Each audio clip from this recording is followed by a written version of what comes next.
देखिए, मुझे लगता है कि सिर्फ ये G20 के लिहाज से कूटनीतिक जीत नहीं है, बल्कि पूरी दुनिया में भारत का जो लीडरशिप भूमिका तेज आगे बढ़ती जा रही है, उसके लिहाज से ये एक बहुत बड़ी जीत है भारत के लिए। क्योंकि पिछले कई दिनों से ये लगभग तय था कि शायद यहाँ पे ज्वाइंट डिक्लेरेशन या साझा बयान नहीं आएगा, क्योंकि रूस यूक्रेन के मुद्दे पर G20 के सदस्य आपस में बटे हुए हैं। लेकिन तमाम जद्दोजहद के बावजूद भारत इस बात में कामयाब हुआ कि रूस यूक्रेन के साझा बयान जारी किए जाएं और इस पे रूस से, चाइना से, यूएस से सबसे बातचीत की गई और बहुत ही संतुलित बयान यहाँ पे साझा बयान में उसका हिस्सा रखा गया। और इसमें यूक्रेन का युद्ध साझा बयान में जिक्र तो किया गया, लेकिन रूस का सीधे तौर पर आलोचना नहीं की गई। हाँ, युद्ध के बारे में साफ तौर से कहा गया कि युद्ध आज के समय में प्रासंगिक नहीं है।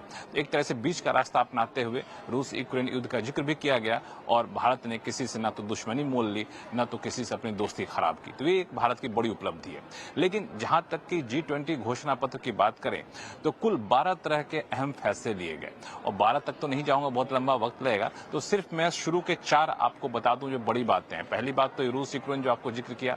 दूसरी बड़ी बात यह है कि डिजिटल पब्लिक इंफ्रास्ट्रक्चर विकसित करने पर आम सहमति बनी। इसका आम बोलचाल की भाषा में मतलब ये हुआ कि दुनिया के बाकी देशों में भारत जैसे यूपीआई पेमेंट सिस्टम को लागू किया जाए, दुनिया के बाकी देशों में डिजिटल इंफ्रास्ट्रक्चर को बेहतर किया जाए, ओएनडीसी जैसे प्लेटफॉर्म जहां पे आम लोग खरीद फरोख्त कर सकें ये लागू किया जाए, एमएसएमई तक डिजिटल बैंकिंग पहुंचाई जाए। ये एक बड़ी बात हुई। तीसरी जो बड़ी बात है वो है क्रिप्टो करेंसी।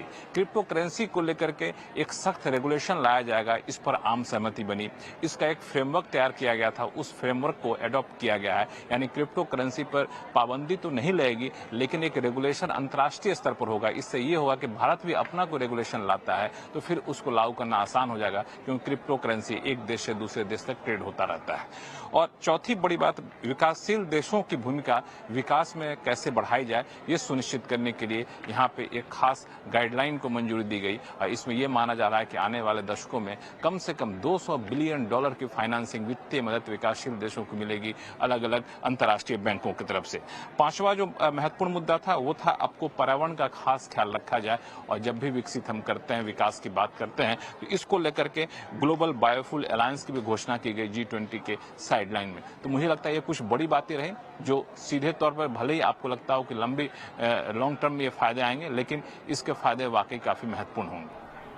जी लक्ष्मण